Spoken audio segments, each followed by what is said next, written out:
반갑습니다. 전지적 소스 시점의 김대옥입니다. 음식을 해보신 분이라면 누구나 한 번쯤 경험을 해보셨을 겁니다.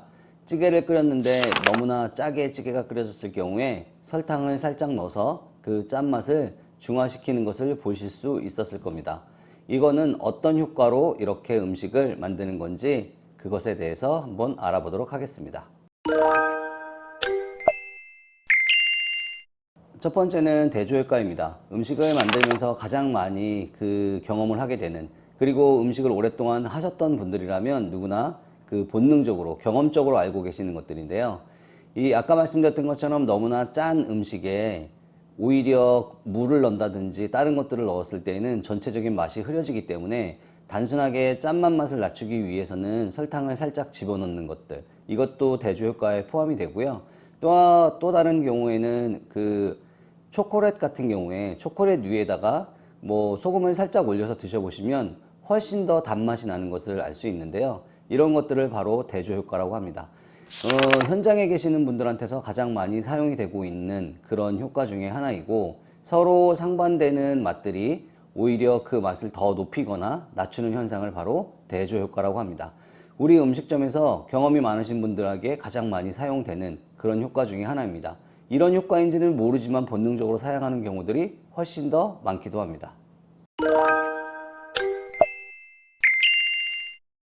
두 번째로는 상쇄 효과를 볼 수 있습니다. 이거는 단맛을 이용해서 기존에 있었던 쓴맛이라든지 신맛을 부드럽게 만들어 주는 것을 바로 상쇄 효과라고 하는데요. 우선 그 레몬 같은 경우에도 설탕을 넣으면 굉장히 쉬었던 그 맛이 부드럽게 변하는 것을 알 수 있고요. 저희들이 흔하게 먹는 커피 같은 경우에도 이 설탕을 살짝 넣을 경우에는 훨씬 더 부드럽게 그 쓴맛을 느낄 수가 있습니다. 이렇게 신맛이라든지 짠맛이라든지 쓴맛이라든지 이런 것들을 부드럽게 만들어 주는 것을 바로 상쇄 효과라고 합니다. 세 번째는 증폭 효과입니다.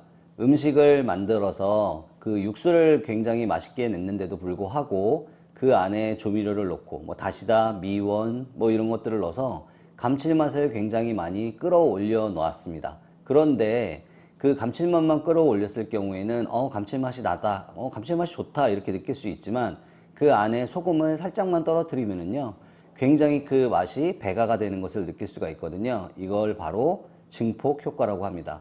이 증폭 효과를 통해서 기본적인 소금으로 간을 맞췄을 경우에 그 증폭 효과에 의해서 맛의 풍미도 굉장히 좋아지고 깊이도 굉장히 깊어지는 것을 알 수 있습니다. 단순하게 간이 맞지 않는 상태에서는 조미료를 아무리 넣어도 이 증폭 효과는 나타나지 않습니다. 그래서 간을 맞춰야지만 증폭 효과가 훨씬 더 높게 나타나는 것을 알 수 있는데요. 이걸 바로 증폭 효과라고 합니다. 네 번째는 감각 피로가 있습니다. 감각 피로는 말 그대로 한 가지 맛을 계속해서 먹었을 경우에는 그거에 따른 민감도가 떨어지는 현상을 말하는데요.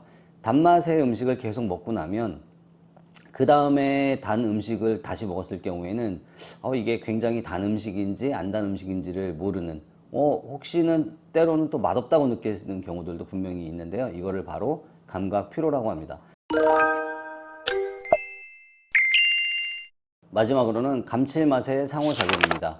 현재는 감칠맛이라는 것 자체를 거의 미원이라든지 다시다, 그 조미료를 이용을 해서 그 감칠맛을 많이 냈지만, 이 미원이라든지 이런 그 다시다라든지를 가지고 있지 않았을 경우에는 뭐 소고기라든지 토마토라든지 뭐 해산물을 이용을 해서 기본적인 감칠맛들을 올렸었습니다. 그럴 경우에 이 짠맛이라든지 단맛이라든지 신맛들, 이 감칠맛에 의해서 그런 것들이 굉장히 부드러워지는 것을 알 수 있거든요. 반대로 말하면 감칠맛 자체는 소금의 맛을 혹은 단맛을 혹은 신맛을 굉장히 부드럽게 만들어줍니다. 그리고 풍미 자체를 굉장히 높게 만들어주는데요. 이것을 바로 감칠맛의 상호작용이라고 합니다.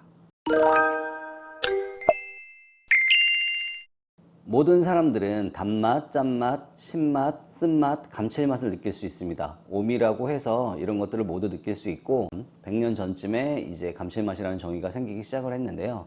이런 것들이 아까 말씀드렸었던 그 5가지 효과들, 대조효과, 상쇄 효과, 증폭 효과, 감각 피로, 마지막으로 감칠맛의 상호작용, 이런 이런 효과들에 의해서 그 맛들이 짠맛이, 그럼 신맛이, 단맛이, 이런 것들이 감칠맛이 어떤 식으로 서로 상호작용을 하거나 감각 피로를 만들거나 감칠맛을 증폭시키거나 아니면 이외의 맛을 증폭시킬 수 있는 이런 효과들이 있다는 것들을 우리는 경험을 통해서 이미 알고 있습니다. 소비자들은 처음에 느끼는 맛과 마지막 중간에 느끼는 맛, 그리고 마지막에 느끼는 맛들이 조금씩 틀릴 수 있고, 최종적으로 다 식사를 마쳤을 때에는 굉장히 맛있다 라고 느낄 수 있는 그런 소스들을 개발할 수가 있습니다. 지금까지 음식, 우리가 알고 있는 오미를 이용을 해서 어떤 식의 효과가 나타나는지에 대해서 간단하게 알아봤습니다. 이미 현장에서는 사용을 하고 계시고 있는 그런 효과들인데요, 그거를 이론적으로 말씀드렸을 뿐이라고 보면 될 것 같습니다. 여러분들이 현장에서 음식을 만드시거나 그리고 소스를 만드실 때 지금 말씀드린 5가지 효과들을 알고 계시면 보다 전문적인 지식을 그 타인에게 혹은 직원들에게 전달을 하실 수 있을 거라고 보여집니다.